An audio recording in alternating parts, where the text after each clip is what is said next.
Welcome back to A Considerate Life. I know I haven't posted in a while, and it's because I've been working on a special video project called After Darwin, Exploring a Post-Darwinian Theory. That's taken up some time recently, but I wanted to post something this week because I am nearly finished with my copy of Happy Lies by Melissa Dougherty. It just came out maybe 3 or 4 weeks ago. I don't typically do book reviews, but I've been following Melissa Dougherty's channel for a while, and I was interested to see what her take was on this issue of New Thought metaphysics. Now, I had been introduced to New Thought metaphysics a while back when I was in seminary. I read a book by a guy named D.R. McConnell called A Different Gospel.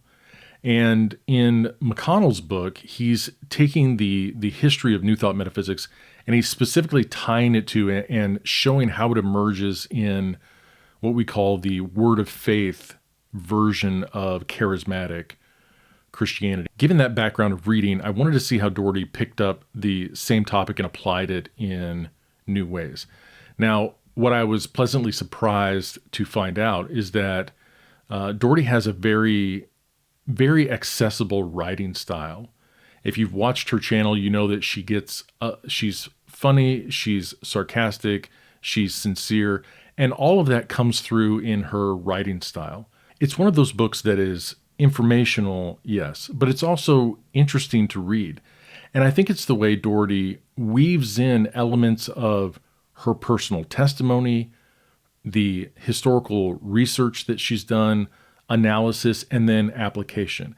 And it's that last part that I want to speak to briefly, the application of this. She does a good job distinguishing the overlapping but distinct tributaries in current culture of New Age versus New Thought. One of the things I found very helpful was seeing how New Thought metaphysics has bled into diverse aspects of 21st century Americana, all the way from self-help psychology to the transgender debate. Probably the central idea that she gets across to the reader is this idea of human as divine. Basically, this power, this innate ability to manifest, that is to speak things into existence. Theologically, I think this is a fundamental challenge to God's role in the book of Genesis. Because one of the things we see in Genesis 1 is over and over again, the text says, "And God said, and it was." And I think central to the idea of New Thought metaphysics, at least as Dougherty brings it across, is that when we speak, it's law of attraction, it's manifestation. When we speak, it becomes true. It becomes real. And this is very much a fundamental challenge to the theological distinction between creator and creature, which is at the heart of Christian theism. So who's the primary audience? Who could benefit from reading a book like this? I think, first of all, anybody who's interested in theology and culture, right? Because Dougherty does a good job of weaving in a compare and contrast. This is what New Thought metaphysics says.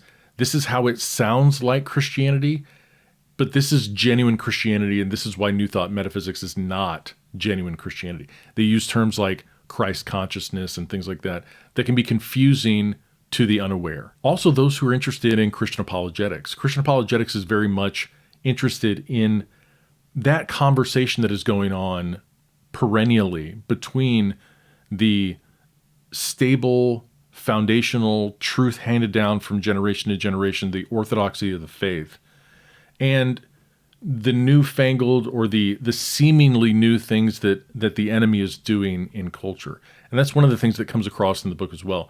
These things are seemingly new because they've been packaged with new vernacular in different ways, and they emerge in pop culture in a variety of ways. But they're actually not new, and Dougherty actually traces this all the way back to lies from the Garden of Eden. And the last group that would probably benefit the most would be pastors that are in big cities or progressive areas, places like California or the Southwest, where New Age and New Thought predominate. And then I would also say probably somebody like youth pastors who are dealing with young or immature Christians, sort of by definition, that are in high school or college youth programs. So that's it. I just wanted to go over some of the substance and style of the book, and then who the ideal audience would be, at least in my opinion. So, Happy Lies by Melissa Dougherty, highly recommended.